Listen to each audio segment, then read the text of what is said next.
یار جنید میں نے آج سوچا تھا کہ کراچی کے حوالے سے تم سے کچھ سوال کرنے ہیں، مگر کراچی سے ایک بڑی سیڈ نیوز آ گئی ہے، کمال احمد رضوی صاحب کا انتقال ہو گیا۔ لیجنڈ کیا بات ہے، بہت بڑے آدمی تھے کمال احمد رضوی مرحوم، واہ واہ واہ واہ، دیکھو نا ساتھ مرحوم لگ گیا ہے، اتنی ساری بات ہوتی ہے۔ کمال کام کیا ہوا اور بڑے استاد آدمی تھے، بہت کچھ سکھایا انہوں نے، خاص طور پہ تھیٹر کے حوالے سے، اور ٹیلی ویژن میں بھی الف نون میں ایسا خوبصورت پارٹ ادا کیا اور ایسا اچھا اسے لکھا ہے کہ ننا صاحب جو ہیں وہ میرا خیال ہے زندگی میں بہت بڑے فنکار تھے وہ، مگر الف نون سے زیادہ اچھا ننا صاحب نہیں کہیں لگے۔ جن کرداروں یا ڈراموں کے ساتھ یہ لفظ استعمال ہوتا ہے کہ لازوال کردار، لازوال ڈرامہ، وہ میرا خیال الف نون was one of them۔ ہاں جی بلکہ پہلا کمال قسم کا ڈرامہ تھا۔ اور کمال احمد رضوی صاحب تو خیر تھیٹر میں بھی انہوں نے بہت خوبصورت کام کیا ہوا ہے، بلکہ بہت کچھ سکھایا ہے۔ بہت بڑے جو فنکار ہیں نا، سلمان شاہد صاحب جیسے بڑے لوگ، وہ ان کو اپنا استاد مانتے ہیں، کہتے ہیں کہ بھائی انہوں نے بہت کچھ سکھایا۔ محمد کبھی خان صاحب جیسے سینئر موسٹ اور خود ایک بہت بڑے فنکار، انہوں نے بھی کئی دفعہ میرے سامنے اعتراف کیا کہ کمال احمد رضوی صاحب سے ہم نے سیکھا۔ رضوی صاحب کے بارے میں کہا جاتا ہے نا کہ وہ ویلن کا رول الف نون میں اس طرح ادا کرتے تھے کہ ویلن کا جو بنیادی مقصد ہوتا ہے کہ برائی سے نفرت پیدا کی جائے، وہ کمال انداز میں کمال احمد رضوی صاحب ادا کیا کرتے تھے۔ چہرے کے جو جیسچر اور امپریشن ہوتے تھے الف نون، ہاں الن یعنی ننے کے مقابلے پہ، ننے کی معصومیت کے مقابلے پہ دوسری انتہا ہوتی تھی ان کے چہرے پہ ایکسپریشن اور جیسچرز کی۔ اللہ تعالیٰ ان کو جنت الفردوس میں جگہ عطا فرمائے۔ بہت بڑا نقصان ہوا ہے یہ آج پاکستان کی ثقافت کا۔ اور کراچی کی سیاست کے بارے میں کیا پوچھنا چاہ رہے تھے؟ وہ یار میں یہ کہنا چاہ رہا تھا کہ یہ جو اب رینجر سے اختیارات لے لیے گئے ہیں، اب کس طرح ہوگا یہ لولا لنگڑا سا آپریشن؟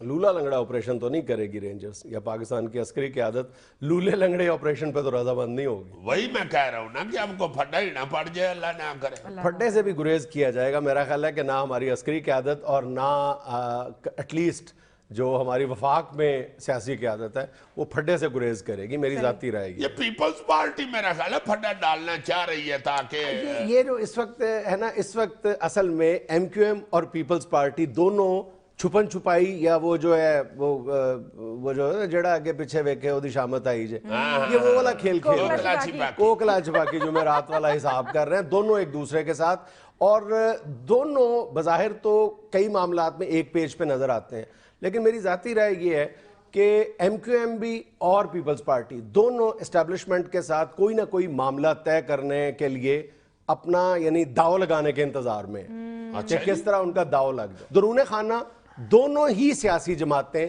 اسٹیبلشمنٹ کے ساتھ کسی نہ کسی سطح پر رابطے میں۔ اچھا، اور میرا خیال ہے کہ ایم کیو ایم جو گفت و شنید کر رہی ہے اسٹیبلشمنٹ کے ساتھ وہ یہ ہے کہ آپ کسی نہ کسی طرح اس آپریشن کو جاری رکھیں، ہمیں اس پر کوئی اعتراض نہیں ہے، اور اگر آپ ہمارے ایسے افراد کو بھی گرفتار کرتے ہیں ہماری صفوں میں سے جن کو ہم بوقت ضرورت ڈس اون بھی کر سکتے ہیں تو ہمیں کوئی اعتراض نہیں ہے، آپ اپنا آپریشن جاری رکھیں، ہاں اس کو سیاسی رنگ دینے سے گریز کیا جائے۔ اور دوسری طرف پیپلز پارٹی کی قیادت جو ہے وہ اسٹیبلشمنٹ سے یہ کہتی ہے، عام طور پہ یہ سمجھا جاتا ہے کہ پیپلز پارٹی یہ مطالبہ کر رہی ہے کہ جی ڈاکٹر عاصم والے معاملے پر پیچھے ہٹ جائیں، آپ ڈاکٹر عاصم کو رہا کر دیا جائے، جبکہ میری اطلاعات یہ ہیں کہ پیپلز پارٹی کی قیادت بڑی سیانی ہے، وہ یہ کہہ رہی ہے کہ ڈاکٹر عاصم پر بریک لگا دی جائے، اس سے آگے نہ جائیں، یعنی ایم ایس نہ پکڑے، ڈاکٹر تک بات رکھیں، لیکن بات یہ ہے کہ ڈاکٹر عاصم تک بریک لگانا جو ہے وہ نہ تفتیشی اداروں کے لیے ممکن ہے نہ اسٹیبلشمنٹ کے لیے ممکن ہے۔ مطلب ہماری سوچوں سے بھی زیادہ ڈاکٹر عاصم صاحب نے انکشافات کیے ہیں، جتنا ہمارا کسی کے وہم و گمان میں یہ جو کہا جاتا ہے کہ انہوں نے تو اپنی پیشی پہ عدالت میں پیشی پہ کہا تھا مجھے تشدد کیا گیا، یہ سب مطلب کہا کہ مر جاؤں گا مگر نہیں، مطلب انہوں نے بعض معاملات پہ تو اتنی کلیئرٹی کے ساتھ بیان دیا ہے کہ اگر اسٹیبلشمنٹ ڈاکٹر عاصم کو چھوڑ دیتی ہے تو خود بعد میں اسٹیبلشمنٹ کو چھوڑنے والا کوئی نہیں ہوگا، اچھا جی، مطلب اتنے واضح انداز میں انہوں نے اعلیٰ شخصیات کے بارے میں انکشافات کیے ہیں. ایک جملہ میں کوٹ ان کوٹ بتا دیتا ہوں. انہوں نے کہا ہے کہ 80% اس ہماری جو کمائی کا حصہ تھا ایک بڑی شخصیت کے پاس جاتا تھا, 20% حصے داروں میں تقسیم ہوتا تھا. 200 سے زیادہ آف شور کمپنیوں کے نام اور مکمل تفصیلات ڈاکٹر عاصم نے تفتیشی ٹیموں کے سپرد کر دی ہوئی ہیں. ان کو چھوڑنا ممکن نہیں ہے نا, اور اس سے آگے کون پھنسے گا یہ کوئی راز کی بات نہیں ہے. ہوئے ہوئے ہوئے ہوئے, یعنی فل گفت و شنید ہو رہی ہے. ہاں یار لیکن گفت و شنید سے یاد آیا, آج میرے گھر میں کوفت و شنید پکا ہوا ہے. ہائے ہائے ہائے, بڑا قیمہ میں لے کے آیا ہوں 1/2 کلو. تمہیں تو ایک ہی ملا ہوگا نا. اچھا یہ اگر اپنا بات مان لیتے ہیں ڈاکٹر عاصم سے آگے نہ بڑھنے کی, تو پھر فائدہ کیا؟ دونوں طرف سے اگر ایم کیو ایم کی بھی بات مانی جاتی ہے اور یا پیپلز پارٹی کے ساتھ معاملہ طے کیا جاتا ہے, جو کہ میرا ذاتی گمان یہ ہے کہ اتنا آسان نہیں ہے اسٹیبلشمنٹ کے لیے ان میں سے کسی پارٹی کے ساتھ اس انداز میں معاملہ طے کرنا. ہاں معاملہ چل ضرور رہے لیکن معاملہ طے کرنا اتنا آسان نہیں ہے. معاملہ طے, یہ دیکھو کہنا بڑا آسان ہے کہ اس کو, اب یہ جو کور کمانڈرز میٹنگ ہوئی ہے, کور کمانڈر کانفرنس, اس میں بھی یہ کہا گیا ہے کہ اس کو سیاسی رنگ نہ دیا جائے, یعنی وہ سیاسی رنگ جو دے رہے ہیں. لیکن بات یہ ہے, جو مسئلہ درپیش ہے وہ یہ کہ کراچی کی معیشت, کراچی کا لا اینڈ آرڈر اور کراچی کی سیاست, یہ یوں گھسے ہوئے ہیں ایک دوسرے کے اندر.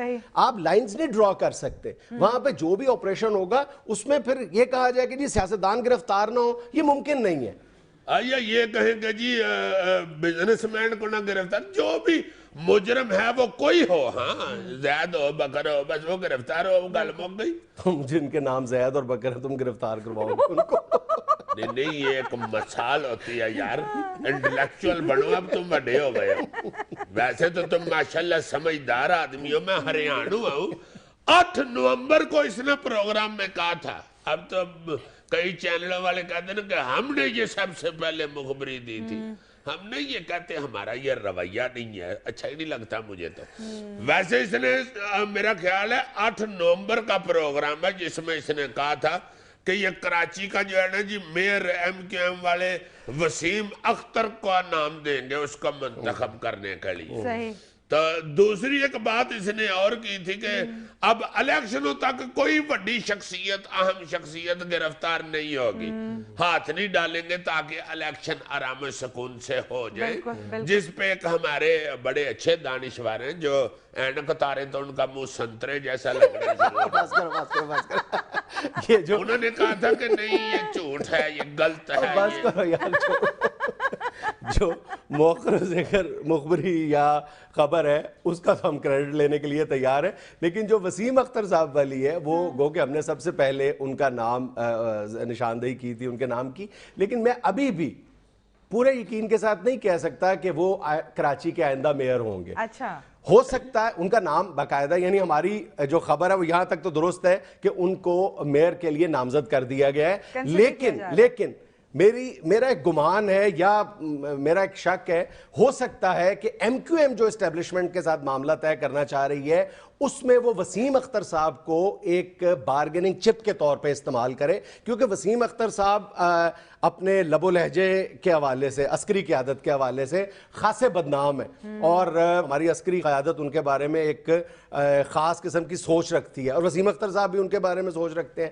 تو ہو سکتا ہے کہ جب یہ معاملہ آگے بڑھے تو ایم کیو ایم کی قیادت ان کو وڈرا کروا لے اور یہ کہے کہ جی ہم نے آپ پر اتنا بڑا احسان کر دیا. عوام کے حوالے سے بھی پاوری زبان بری استعمال کرتے ہیں. ہاں, اب ظاہر ہے کہ کراچی کی پبلک کے جو ایسپریشنز ہیں, جو امنگیں ہیں, ان سے ہٹ کر فیصلہ کرنا میرا خیال عسکری قیادت کے لیے بھی ممکن نہیں رہا, اسٹیبلشمنٹ کے لیے بھی ممکن نہیں رہا. ابھی میرا خیال 3-4 دن پہلے جو سروے ہوا ہے 90% عوام نے کراچی آپریشن کی مطلب غیر مشروط انداز میں حمایت کی ہے کہ اس کو اسی نہج پہ جاری رکھا جانا چاہیے. بات یہ کہ ایم کیو ایم کی قیادت ان سے یہی کہتی ہے, ہماری عسکری قیادت سے یہی کہتی ہے کہ آپ نے کوئی, اور اگر معاملے کو اس انداز میں دیکھا جائے تو بات سمجھ میں بھی آتی ہے کہ ایم کیو ایم کو بہت بڑا ڈینٹ نہیں ڈال دیا. اب ٹارگٹ کلر ضرور گرفتار ہوئے جس کے نتیجے میں کراچی میں بظاہر لا اینڈ آرڈر کی صورتحال بہتر ہوتی ہوئی نظر آ رہی ہے, لیکن کوئی یہ مطلب لوگ سوال اٹھاتے ہیں کہ جناب یہ جو سانحہ بلدیہ ٹاؤن تھا وہ تو کچھ نہیں, کوئی اس کی انویسٹیگیشن منظر عام پر نہیں لائی گئی. اجمل تھوڑا پہاڑی بندہ تو نہیں کا تھا, مکئی کے دانوں کی طرح وہ بھی بھون دیے گئے تھے. اس سے زیادہ میرا خیال ہے ہولناک واقعہ جو ہے وہ کوئی بھی نہیں ہے. اور دیگر کئی ایسے بڑے واقعات ہیں. اگر ایم کیو ایم کو ٹارگٹ کرنا مقصود ہوتا تو پھر ہمارے جو اسٹیبلشمنٹ سے ریلیٹڈ ادارے ہیں وہ اس طرف ضرور توجہ کرتے. اس لیے ایم کیو ایم کا مطالبہ یہ ہے کہ جو اس نہج کا آپریشن ہے یہ بے شک اب جاری رکھے. جی بہرحال میں یہ تمہیں بتا دوں, مصطفیٰ کمال والی کارکردگی نہیں اب ایم کیو ایم دکھا سکتے. ناظرین, یہاں میں لینا ایک چھوٹا سا وقفہ, ہمارے ساتھ رہیے گا.